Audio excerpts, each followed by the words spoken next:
This is a public service announcement. This is a public service announcement. What you're about to listen to may make you yell, shout, smile, and even laugh out loud. Youth baseball players, coaches, and fans join the Slide Podcast crew on their journey to make baseball fun again. Hear stories from players of all ages, plus tips and tricks from coaches and scouts. Now, if you're ready, give us a loud play ball. So welcome back to the Slide Podcast. This is weird. So what you're going to be listening to this episode is going to be a peacemake between two different interviews. So welcome, Bryson. How you doing, sir? Good.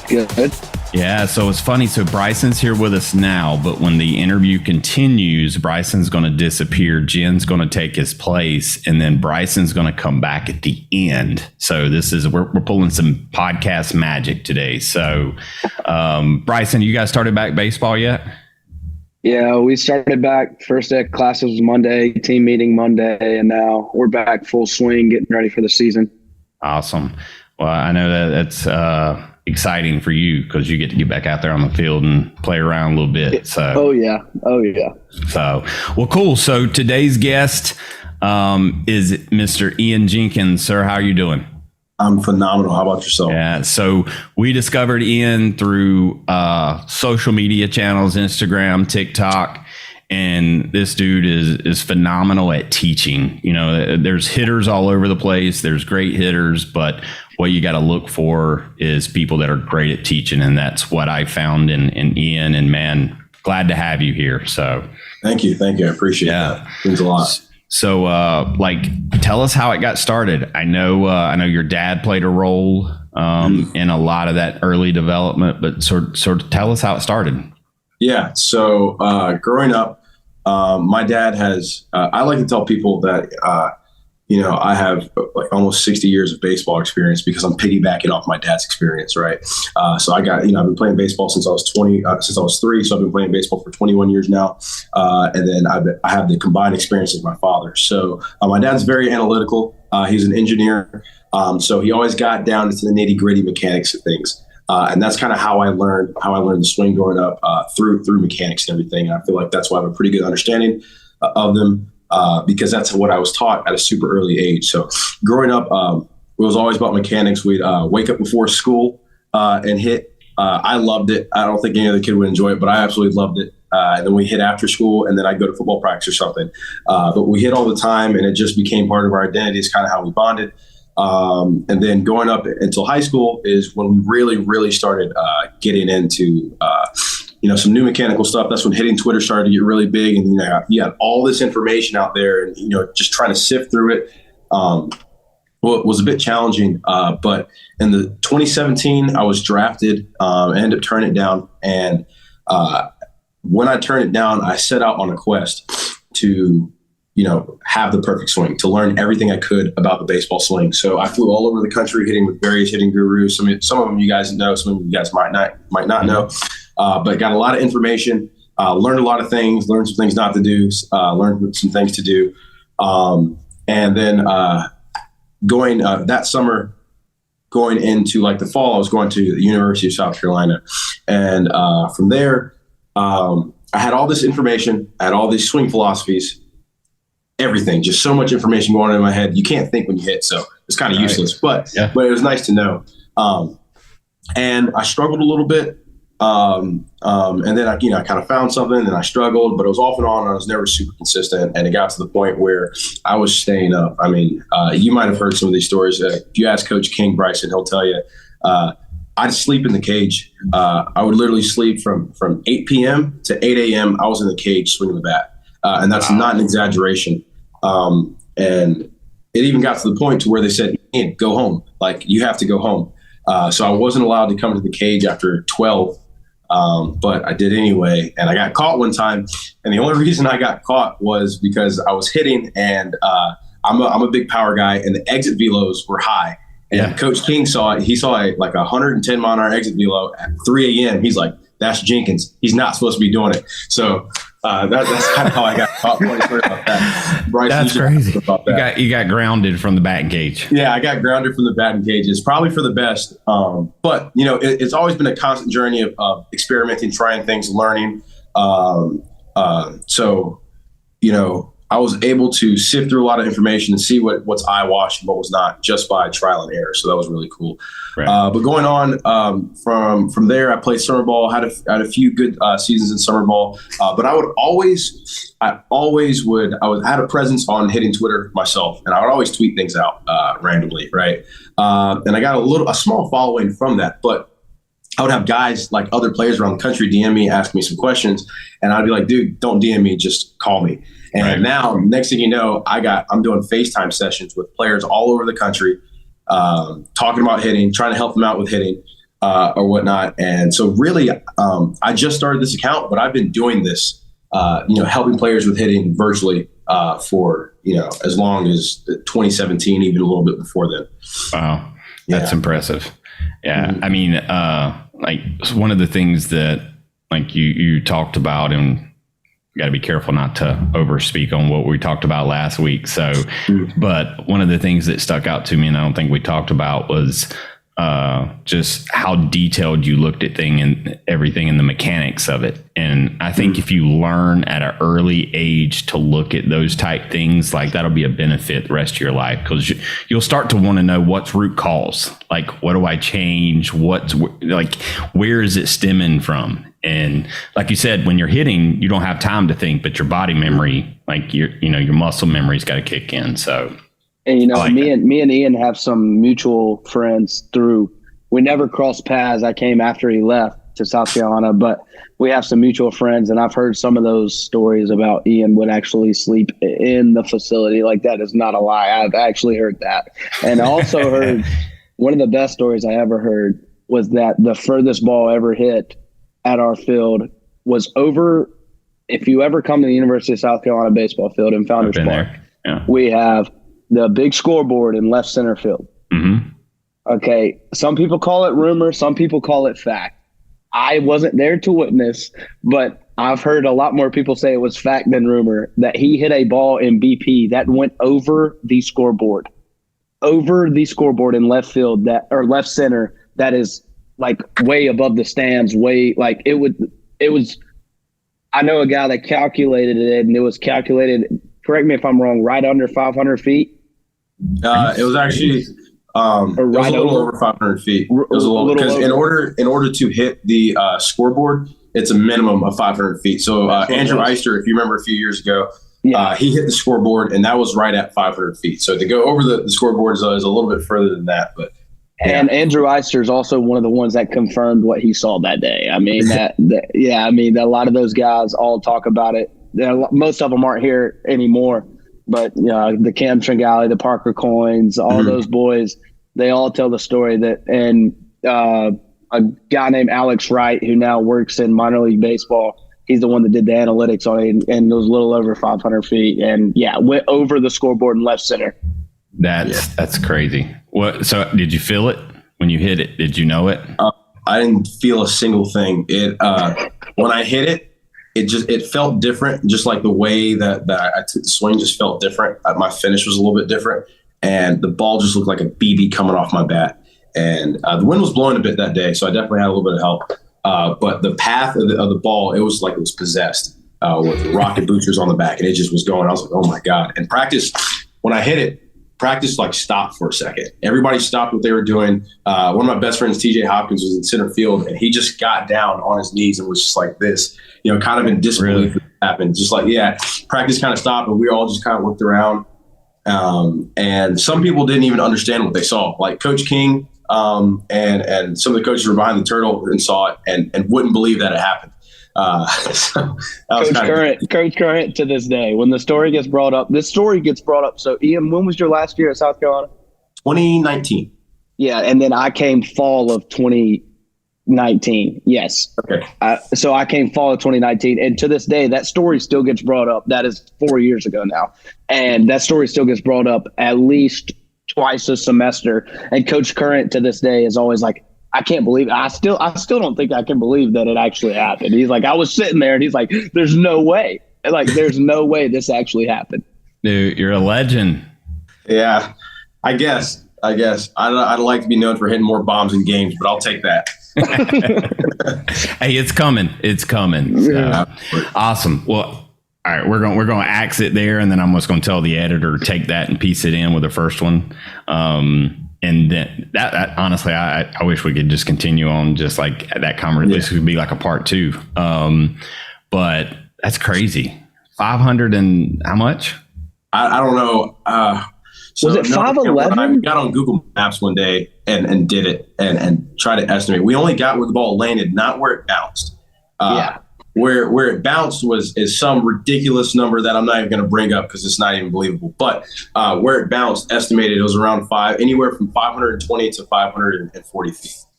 Gotcha. Have you worked with Derek Richards? Down at Saber Bats? I have not. I've not. Okay. So, because he's one of the guys that I didn't know if you had ever, because we talked about this a little bit last week and I wanted to bring it up. But so Saber Bats, Chad, what's his last name? Chad Kaye. He came right or 2 years after you left. He was the hitting coach. You know what I'm talking about, right? I know. Yeah. So he's back working with Saber Bats. I was about to say he's not there anymore, right? No, he's working with. He got out of ball. Well, he's kind of coaching out of JUCO so he can get his retirement for the state of Mississippi because he was at Southern Miss for so long. So he's like showing up for games with the JUCO, but he's mainly working with Saber Bats.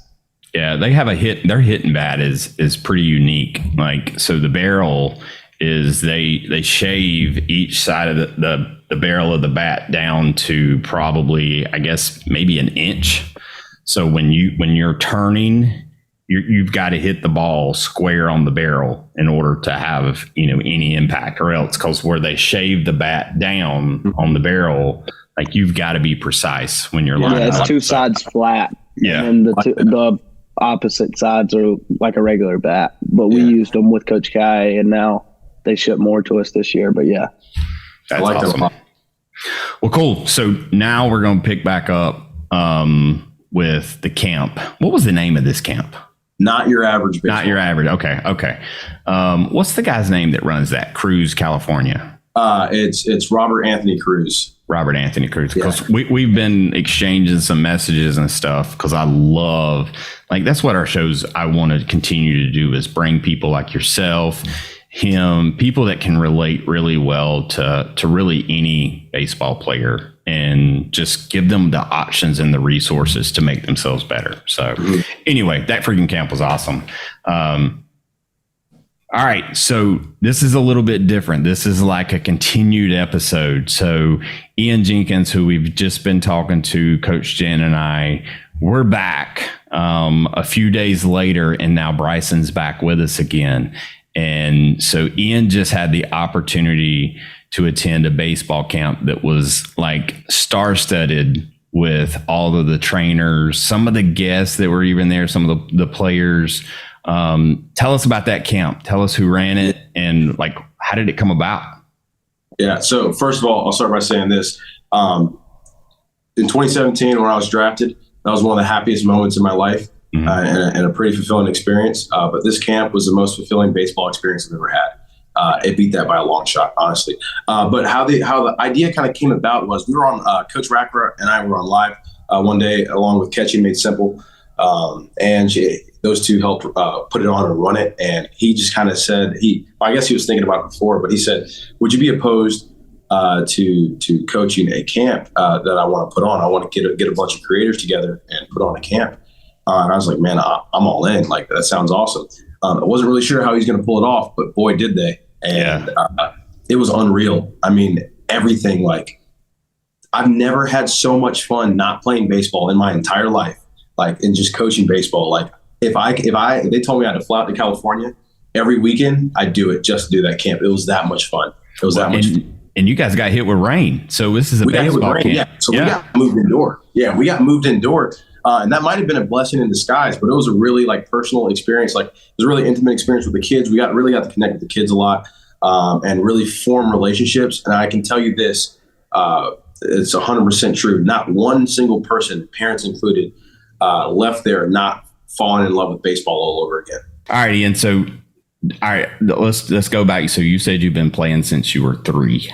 Yes. Like, that's young. So Yeah. what did early childhood baseball look like? So where I'm from, that was like pretty typical. Like all my friends started playing baseball at a really, really young age. It's all I've ever known. Only up until recently did I know that I started playing baseball at a super young age. But I got into it because my dad played college baseball, and it was his passion, right? And I'm the only son, so guess what? I'm playing baseball, right?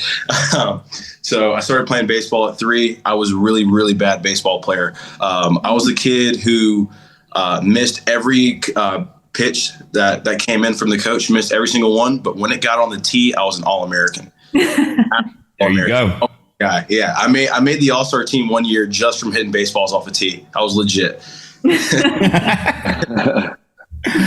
That's awesome. So how was your dad? So dad was coach, I would assume, right? Yeah. Dad was coach. Dad still is my coach. Because I run a hitting account, I get lots of questions like, do you have any hitting coaches or anything like that? And I say yes. Like, my main hitting coach is my father. He knows me better than anyone else, probably perhaps even better than myself, especially my movements. And he is my number one hitting coach till this day. And the older I get, the more I realize how right he was when I was, being a knucklehead and everything. So. Oh yeah. So my son is 8. Jen, Colton? He'll be 10 in 2 weeks. He'll be 10, and then Caden is Caden's 7, right? Yeah. So You just turned 7. Yeah. we are all in that situation right now where we're trying to help and coach our kids, and my kid is that knucklehead because he knows how to swing a bat. So what do I got to teach him, right? So what do you say? Let's go 2 ways. To the kid that says, Dad don't know anything, and he's teaching me something I already know. What do you say to that kid? I'd say that youth is wasted on the young and wisdom is wasted on the old. The kid that can, kind of put aside his pride and just listen to people older than him is the kid who's going to be most successful in life, because he can piggyback off of 30 plus years of experience. And that's when you start getting so far ahead of your competition. And that's when things really become fun, when you can piggyback off of people's experiences, because you don't have to make those same failures or whatever. So if you want to be the best player you can be, I would listen to people a little bit older than myself. Yeah. Listen to everyone, because regardless, you're going to learn to me, you're going to learn one way, not what not to do. And then the other one is maybe what to do. So, Absolutely. All right. So to that dad like myself, who is sitting there with that 8-year-old that's being hard-headed, what advice would you tell me as the dad and coach? Yeah. So you're probably not going to like this. You got to let him fail.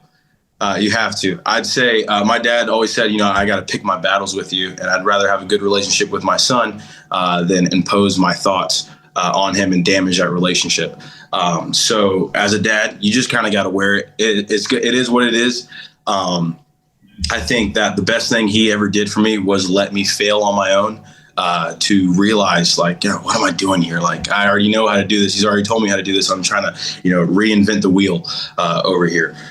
So it's going to take time, but I think you just got to let them fall on their butts a few times. I agree. Well, and that gives me cold chills when you say that, actually, because I see, and I think that's one of the big issues with youth baseball, youth sports right now, is you've got so many parents that are trying to, like, do everything for their kids, and whether it's get them on the right team, get them with the right coach, like, we're so concerned about those things. And instead, like, just let the kids, let's just let them play ball and let them fail. And like, too many times, even the daddy ball situation. Are you familiar with that term, daddy ball? Oh, and I mean, if you haven't grown up with it, you didn't grow up in the United States. but see, that to me, that handicaps kids. Absolutely. Because they don't know what real world's like. They don't know what a real competition or a real tryout means until it's too late. So, absolutely. Doug, what questions you got for Ian, man? Really, the biggest one that I would have is to kind of explain a little bit of the recruitment process when you were younger, like in high school, for some of our kids that hopefully are about high school age athletes. How that went for you, and what made you make the decision to go to your original choice? Yeah. So I had a very, very interesting recruiting process because I committed when I was a senior in high school, which nowadays kids are committing like in 8th grade. Like, it's ridiculous. Right. Yeah. What I would have to say is you're never out of time until it's completely over. I've known kids to graduate high school and not have a college scholarship and get one that summer from playing summer ball. So it's never too late, and you always have enough time. Just because so-and-so is committing, it doesn't matter. It's not you, so don't worry about things that you cannot control. So for me particularly, coming to my freshman year in high school, I was a 3-sport athlete, and I just finished like wrestling practice, and I came up to play. I came up for baseball practice, and I ended up getting hurt, and I had surgery, and that started a bunch of injuries that would happen to where I only played. I played half of my sophomore year in high school, and then 1 full year being my senior year in high school. So my recruiting process was super, super delayed. I didn't hear from a soul for, the first 2 or 3 years. And I didn't hear from a single college until like late my junior year. And that was nothing, kind of a dead lead, honestly. And then when I got towards going into my senior years, when I started to get a lot of traction and whatnot. And that changed everything. I went to a few showcases, did really, really well. And then the University of South Carolina offered me, and I went, and that was my first offer. They didn't know that at the time, but it was my first offer, and I went on campus. I absolutely fell in love with everything. That stadium is unreal. The history with the University of South Carolina, just everything. Like, as soon as I stepped there, I was like, this is where I want to be. Like, this is the place. That's awesome. Yeah. And the coaches were awesome and whatnot. But I would say that, after I got my first offer, the rest of them started pouring in. I ended up getting a few. That same day, I got like 3 or 4 other offers from some schools. But I committed before I even made it all the way home from the visit from South Carolina. I just loved it. I loved it. Well, who was the coach then? The coach was Sammy Esposito and Chad Holbrook were the two that recruited me. Holbrook is College of Charleston. Gotcha. Mm-hmm. And Ray Tanner, he was running athletics for the. Yeah. Gotcha. Mm-hmm. That's cool. Yeah. They won back-to-back World Series. Yeah. Yeah. And growing up seeing that, I was like, wow, like South Carolina. Where did you grow up? I don't know if we covered that yet. 30 miles up in a county called Gwinnett County. Okay. So in Georgia. Gotcha. Mm-hmm. Mm-hmm. All right. So you wasn't far away from home then. No, not at all. I was close enough to where I could go home whenever I wanted, but far enough to where, I was away from home. I didn't feel like, I was stuck with my parents in any capacity. You had some independence. Yeah, absolutely. That's what I'm looking for, independence. There you go. So, Jen, I heard him say something that you and I talk about, and I know it's very important to you, is he came from wrestling practice, like multi-sport stuff. So, athlete, yeah, he was 3 sports. So we talk a lot about that on the show, is instead of keeping kids in baseball year round, giving their bodies a break and learning different movements, whether it's basketball, whatever the case may be. Like, what would you say to parents out there that go from one season to another right into baseball? Like, what would you say are the downfalls or the benefits to that?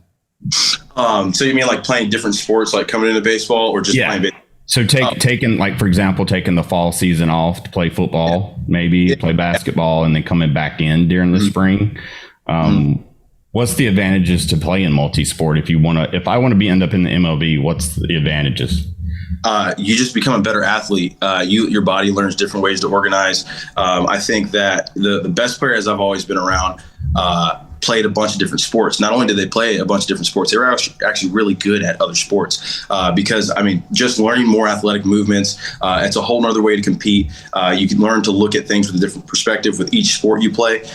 So, you kind of get this holistic kind of view on, athletics and competing when you're playing a bunch of different sports, instead of like when you're baseball, you're just stuck in a certain mindset sometimes, which I feel like can hinder an athlete if they don't have exposure to enough, right? Like, you don't know what you don't know. And especially wrestling. Wrestling was a great sport for me because of like just the rigorous training. And I was a catcher, and I was it made me great on my feet. I was really quick on my feet. Being a wrestler actually made me a better catcher growing up. So what I would say to parents is like, if you want your son or daughter to be better at baseball or softball, have them play other sports. Like, it all requires athleticism. The more athleticism, the merrier. Well, and I think it just, we've talked, I think we've had, a few scouts on the show. We've had coaches, et cetera. And as far as like kids ending up with Tommy John very early on, playing another sport, doing, different movements may have prevented that one injury that hits them at their senior year, which we see a lot. So. Yeah, that brings up a really good point too. I was going to talk to you, Ian, about, so I do some sports performance training with baseball, softball, football players.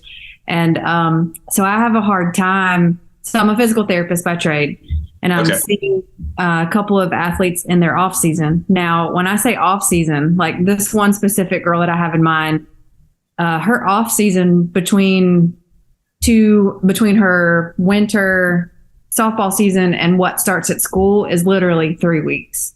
So yeah, I mean, I saw her mom today at the trampoline park, and I was like, she said she had a softball lesson today. Should she stay away from catching? And I was like, yeah, like she's coming to see me for knee pain and for some sports performance training. And I'm like, yeah, she doesn't need to catch today. She's 11 and she's got knee pain, and no.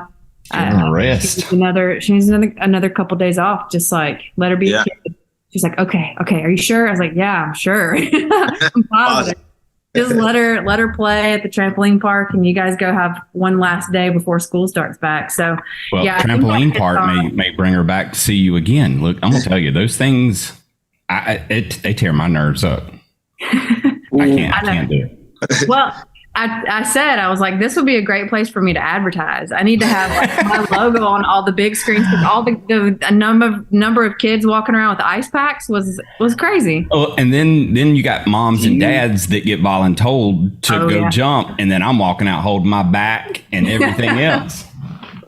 Yeah, they opened up one in my steel district at the fire department, and for the first 6 months we were there probably 4 times a week. Yeah, I mean, they're fun. Bad. They're fun. You're $25 for a full day pass, and it wears the kids out, and they're not on their tablet sitting at home. Exactly. Yeah, I'll take it. That's exactly it. Colton likes to play dodgeball. He just wants to bean people with dodgeballs. So I'm like, yeah, perfect. Well, there you go. That's a sport. That's where Caden stays too. Yeah. Hey, they got like major league like dodgeball teams and stuff. I know there's one up in Asheville that I know you can join. Yeah. Ben Stiller created it, I guess. I don't know. Yeah. 20 mile an hour dodgeball. Hey, so Ian, growing up, man, who was your favorite baseball player? I'd have to say my favorite baseball player has always been Barry Bonds, regardless of the steroid allegations. When you're just a kid and you don't know any better, and you just see a guy up there who hits a home run every time, you learn to fall in love with that. So just seeing him like dominate at a very young age is kind of like my first impression of baseball. I loved it. Absolutely loved it. So he's my favorite. I read that in your bio that you just love watching Barry Bonds hit. I like for one of my college classes, for my last paper, I wrote like a 12-page paper on Barry Bonds and why I think he should be in the Hall of Fame. A lot of very, very controversial. A lot of people disagree with me, but I love it so much that I decided to write a paper on it. So, well, I'm going to have to. I don't want to put you on the spot here, but all right. So let me set the scene for you. So I grew up. I fell in love with baseball in 88, 89. Right. Okay. So that I was a big A's fan for Jose Canseco, Mark McGwire. Right. So Barry Bonds in 87, I can't even remember when he went to the Giants, but it was him and Bobby Bonilla. Mm-hmm. And this is small Barry Bonds. Yeah. And like he's still swinging the wood. Like he would have broke, like, I think Canseco was the first to 40-40, but Bonds was the ultimate athlete even before the steroids. So in saying that, I'm a huge Bonds fan myself. Roger Clemens. Yeah. I know the steroids thing came out, but so if anyone's listening right now, tell us why Barry Bonds deserves to be in the Hall of Fame. Barry Bonds had 2 Hall of Fame careers before he got before he got on sauce, allegedly. I think the year was either 99 or 2000. he put on 40 pounds of muscle that year. So that's the year that I assume he did the sauce. So prior to that, he had a Hall of Fame career. He had 400 stolen bases and 400 home runs. He's the only person in that category. And then continuing on his career, he's the only person in the 500 club. This guy has an entire club that it's him alone. Babe Ruth isn't in there. Willie Mays isn't in there. Then the gold, what people don't realize is he had eight or nine gold gloves, something like that. So he was also a legitimate defensive threat as well. And whenever you ask anybody who played with him who the best player in baseball was, or whatever pitcher who they feared to face the most, it was always Barry Bonds. It was either they feared him because they didn't want to face him, or they said he was the easiest person. Greg Mack said he was the easiest person to throw to because you just walked him. You didn't throw him a strike. You didn't throw a pitch. Right. So for those reasons, I think that he should be in the Hall of Fame. The steroids don't help you actually hit the baseball. It definitely affects how far it goes, but those baseballs are evenly squared up. You still got to get the bat there. I think that, as well as everybody else being on steroids at that time, you can't really confirm or deny who was actually on the sauce back then. But regardless of that, he's done things that nobody else in baseball has ever done before. And I think even if he didn't take steroids, he'd be a Hall of Famer. He'd still be one of the greatest hitters of all time. He might have not had the home run record, but with his plate discipline and his knack for always hitting the baseball in the barrel, there's nobody better than him. There's just one. Yeah, that's a great point. Even though, they are rightly not allowed, of course, but they're called performance enhancing drugs. They're not performance creating drugs. Like, right. You don't build muscle just by being on steroids. You still have to put the work in. Yep, you still and then wake up and go to work every day. Then when your arms get swole, because I remember that end of the one season, the next he came back and he was cock diesel. So he was ready, but he still hit for an average. He probably had to relearn a lot of his movement patterns because he was much stronger and bigger. So you still got to put the work in. I'm saying, I'm not saying that people need to go and get on steroids by any means, because there's so many detrimental health effects. But but he hit for average. He did it all. He did it all. And his strikeouts, even I did this the other night. So in the generation again that I grew up in, it was Canseco struck out. It was either he got a home run or he struck out in a lot of cases. If he got a single, it was whatever. But even comparing their strikeouts per at bat, what they had back then versus what these guys are striking out now, they're striking out more. And it's almost like the foundational part of baseball. We've grown addicted so much to the long ball, which we all love, but we're losing some of that in the middle. I don't know. I'm just rambling. I remember reading a stat one year. It was so impressive that Barry Bonds had, what do you have? He had less strikeouts than he had swing and misses. I saw that. Yeah. Less strikeouts than he had swinging misses. Yeah. Wow. Because he was able to make contact. Yeah. I think he swung and missed 70 something times that year and only had he had less than that of strikeouts. It was ridiculous. And then he had one year where that if you added his walks, his hits, his extra bases, if you added his total on base slugging percentage, he was on base almost every time. It was some unreal statistic. Yeah. Because the amount of times he was walked towards the end of his career, but he still was on base. It actually, I think I saw something similar to that, Aaron. It was something on social media. Yeah, he reached base more than he had at bats. So say he had 750 at bats that year. He actually reached base 762 times. Yeah, because of all the walks. Yeah, because they don't count as an at bat for our listeners out there. That's how it's possible. Is when you get walked, that doesn't count as an at bat. So, but it counts as you reaching base. Yep, exactly. So Ian, now you're playing for Lander, but you've also now, again, like we talked about earlier, you hit 10,000, followers on Instagram. So Where did the inspiration come for that? Like start doing that online video? Yeah. So I've always been really, really big into, the swing, like specifically the mechanics of the swing, why things work the way they work, how they're supposed to work, why the best are the best. So I had an endless hunt to because I want to be the best baseball player I possibly could. Right. I had an endless quest for knowledge. And I was really big on hitting Twitter back in the day.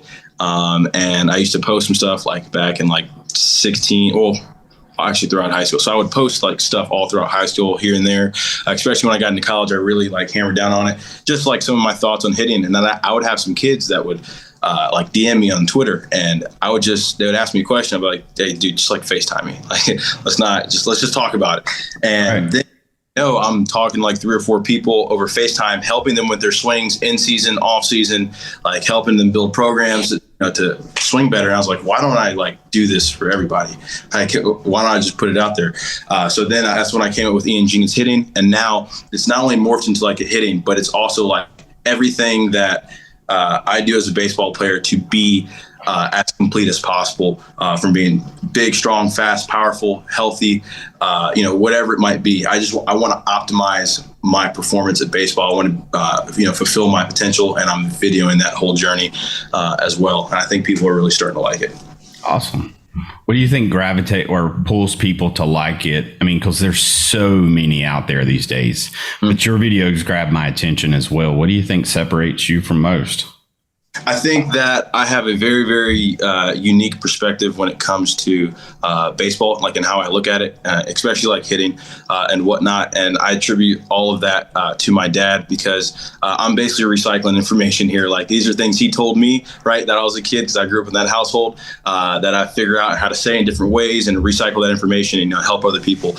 So he's really the mastermind behind it all. I talk to him, like we talk 3 or 4 times a day about hitting. So he's really the mastermind behind all of it. But I think that I have a super unique perspective, and not only am I showing my perspective as far as like how I think things work, I'm actually showing myself doing it and then doing some pretty impressive stuff along the way. Not many like hitting coaches online also show them hitting 450-foot bombs, stuff like that, or like hitting off of a AAA pitcher, saying like, hey, some of the things I'm talking about, like I'm applying them. Here's an example. Right. Not to say that I'm some amazing baseball player, because if I was that good, I'd be in the major leagues right now. But I'm just trying to show people, give them information that's applicable to the game that can actually help them, instead of some of this eyewash stuff that's online. Yeah, I mean, there's so many training tools now. There's a different tool or device to learn every little thing now. What do you find is the most beneficial for kids these days? If you're thinking, let's think on the age of 7 to 14. Yeah. What should a kid be focusing on, and what could they use? I think that honestly the best tool to get better. Play wiffle ball. Really. Okay. Play wiffle ball. And this is why we can throw wiffle balls a little bit harder, right? So when we're at the plate, we got to be quicker. Kids are more athletic. They're playing a bit more loose. They're not thinking as much. They're focused on having more fun. Then you have kids in the outfield or the players in the outfield are in the field making amazing one-handed grabs in the wiffle ball. There's your athleticism part. They're really, really competing, because they don't want to get beat by their friends, right? So they're really learning the factor instead of the like traditional, whatever it might be. It's something separate from baseball, learning how to compete, which I think is super important. And I tell some of my players, swing like you're hitting a wiffle ball. And some of those cues like really, really help, because I feel like they relax and just kind of let, some things take over. So I think playing wiffle ball is huge. I like that, because even if, as a pitcher, because I loved playing backyard wiffle ball when I was growing up. And you don't see that many kids doing it anymore, but judging the timing coming out of because I can sling that ball like as if I'm throwing it 80, and that ball may come out at a different speed from my release. That's a good point. I've never thought about that. That's awesome. Yeah, I think it's just a fun way to add some more variables in there and get better at the game. Yeah. Have you ever heard of the Savannah Bananas? I know him all too well. I used to play against him a little bit. Oh yeah, in the Coastal Plain League. Yep. Which team did you play for? I played for the Lexington Blowfish. Okay. Yeah. Now, were you wasn't there when? No, where did Tebow play? Tebow. Yeah, Tim Tebow. He played in Columbia for Lexington. No, the Columbia Mets. The Mets. Okay, that's right. I'm sorry. Yep. Totally off base there, but yeah, wherever their AA team was or high A team, that's where he played. But when anyone starts to use the word mention, or I'm sorry, I guess we're unedited in this episode too. We're just going to when anyone mentions the word fun in baseball, I automatically go to bananas, just because like that's when you see people really like loosen up, and just the stress is so. I think that stress is just what pulls the fun out of baseball in a lot of cases. So anyway, I see you in a bananas uniform one day, maybe. Can you do backflips or anything, moonwalk? What's your skill? No, I'm not too much of a dancer. I spend most of my time trying to get better at baseball. Honestly, there you go. That's where all my time goes. I gotcha. Well, awesome. So, man, we've had you on here for a while now. Any final questions, Doug, Jen? Yeah, I want to ask go ahead. about. I know you got one, Coach Aaron. Something we haven't really hit on much is being coachable. What would you say to kids, but also parents, about youth these days, and how you've seen them act during your hitting instruction times, and the different things that you've had to come up at your lessons that you could give some advice to parents and kids on? Yeah. So the worst thing that can happen is when you get a hover parent around, and it's almost like you said, we're talking to the parents instead of talking to the players, right? Especially growing up now, looking back, growing up, and with some of the kids that I deal with, the kids will much rather listen to the coach or me as the coach than their own parents all the time, because they hear your voice all the time. You're the one who has to, discipline them, or whatever it could be. And sometimes they're just tired of listening to you. Whatever, as soon as you start opening your mouth, it's all going to go in one ear and out the other. That's true. You know what I mean? Because I did up until a few years ago, with my dad. So yeah, I know how it goes, right? So try, step back and let your kid trust that you taught your kid well and you raised your kid well, and they will go into that lesson, or whatever it might be, and do their best, right? So you have to trust your kids a little bit. You have to trust the parenting that you've done, from a coaching perspective, especially with younger kids. I would stress, just teach them. Don't get on them so much for making mistakes, because that's going to happen. I think the only thing that you should control is they need to be making the mistakes at 100 miles an hour. They need to be playing the game fast, because the only way that you're going to have fun is by playing the game fast, right? That's the only way you're going to win. You're not going to win by playing slow. So kids are going to make mistakes. The more mistakes they make now, the less they'll make later. That's kind of how I look at it. Just make sure they're going full speed while they're doing it. As long as the effort is there, and they're not bringing the energy down of the team, there's no reason to really scream at kids. Yeah, I agree. Yeah. So we're about to get going on our spring seasons here. So I'm thinking about my daughter just turned 5, so she's going to be doing her first year of softball. So I'll be coaching her. And then Colton, my son, I think he's moved away from baseball, which is fine. And he likes flag football and he's having a blast. So, whatever he likes is what I like. So, but this will be the first time really coaching her in a game situation, because up to now it's been T-ball. So yeah, I'll take all the coaching. Yeah, it is stressful. I think a player, a parent watching their kid perform, is stressful, because they have so much invested to it and they have no control over the outcome. It is the most helpless feeling ever. If you see your kid out there performing poorly, you already told them to do something, but you can't do anything about it, and they're going to keep performing poorly. It's a pretty helpless feeling. That's just going to be something that you got to deal with, right? It sucks. when I just used to watch my sister play, I had the same type of feeling because I used to work with her or whatever. I just felt helpless out there. I was like, no, I told you to do this. You're not doing it or whatever. But it's just a feeling you had to deal with is learning to be vulnerable when your kid's out there playing. Well, I think what you said earlier is super important, though. Trust your parenting. Like, too many times we're willing to jump in and stop a kid, and prevent them from failing. But in reality, we should just, hopefully we've taught them how to deal with that adversity the right way. So, sorry, my screen's frozen. Is y'all's screen's frozen? I can see everybody but you.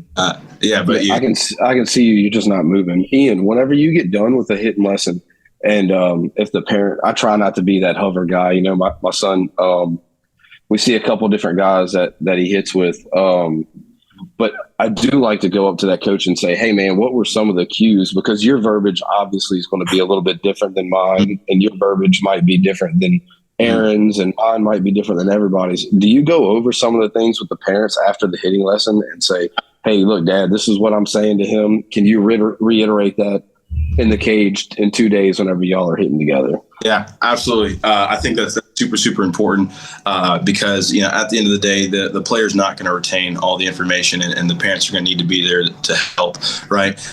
What I have noticed is that, sometimes messages get lost in translation. So typically when I tell the parents afterwards, like, okay, this is what we worked on, this and that, over the next week, the verbiage will kind of change here and there a little bit. And next thing you know, it's not really the message that I wanted to get across. So I'm actually going to start just like typing out whatever it is, like shooting the parents a message. And so it's in writing exactly, the words we used, the things that helped and the things that didn't help. So, they know exactly what's going on. And so that like nothing can be lost in translation. Right. And then one other thing that I wanted to ask you was, so after your college, hopefully you plan on getting drafted again and going back through that process. But if that doesn't, when all that's over with, are you planning on just strictly doing baseball, like coaching? Or are you going to do some like online type stuff where you do online clinics or online programs, or how's that going to go? Yeah, so I actually have a lot of stuff in the works. So, I'll be having my YouTube channel. Regardless if I play professional baseball or not, I'm still going to try and get better at my sport because I feel like it could be useful to record the journey for some kids. So that stuff will be on YouTube. I'm going to continue doing online coaching. I'm going to be releasing an app here pretty soon to where I will be basically doing remote coaching. It'll be me, and I will have minor league players as my hitting instructors because I think that kids will mesh really well with the minor league players or whatnot. So it'll be them coaching the kids. I'll be coaching them as well, but I'll have a team of probably like 6 or 7 guys doing the remote stuff. So that'll be awesome as well. That's awesome. Mm-hmm. Yeah, that's cool. And opening a facility here in the next 2 years would be awesome. Playing baseball is just super unpredictable, and I don't even know where I'm going to be like this summer. So it's hard to open a facility, and I don't know where I'm going to be. So, yeah. So where would today be? In Greenwood, you think? Today it would 2 places: either Charlotte or back home in Atlanta. Yeah, gotcha. Yeah, Charlotte's huge, and we know a few players. Grayson actually plays in the Gwinnett area. Grayson from Baseball Podcaster Fund. So baseball's pretty big in that area. Yeah, and we love our Atlanta boys. My son hits with a guy named Chase Scott. He came from Atlanta area and played for USM. Real great dude. Yeah, awesome. All right, so last question, Ian. This is the question that we ask everyone. It's a very important question, man. So I need you to take it serious. All right. So if you're walking up to bat right now, what's your walkout song? Gorgeous by Kanye West. And then Gorgeous by Kanye. Okay. My second one is Hip Hop Hooray by Naughty by Nature. There you go. See, that's my generation right there. Awesome. Well, you must have listened to the show before. You've seen some of our clips where we asked that you were ready. Ready for it. Awesome. Well, hey, dude, thank you so much, man, for hanging out with us. Man, we'd love to have you back. Anything that we can do to make baseball exciting, fun, entertaining for kids, like that's what we're about. So, man, appreciate you very much. And if there's anything that we can, ever do for you, let us know. For all of our listeners out there, how can they find you on social media? All right. So my Instagram is, I don't even know my handles. I was about to give my old handle. I'm still so new to this. So my Instagram is Ian Jenkins _hitting. And that's going to be the same for my TikTok as well. And then my YouTube is Ian Jenkins Baseball. Well, very cool. So Ian, thank you for hopping back on with us. Again, keep us involved throughout your journey. And as you continue to learn and teach others, keep us involved. And until then, we'll catch you on the slide. We thank you for toughing it out and pushing through. Now, let's go teach the world great sportsmanship, leadership, to go inspire someone through your dedication and excitement for the game. Make sure to smash the like and follow button on all social media at The Slide Podcast Show and The Slide Pod on Twitter. Plus, leave us a review and feedback. Until next time, we'll catch ya.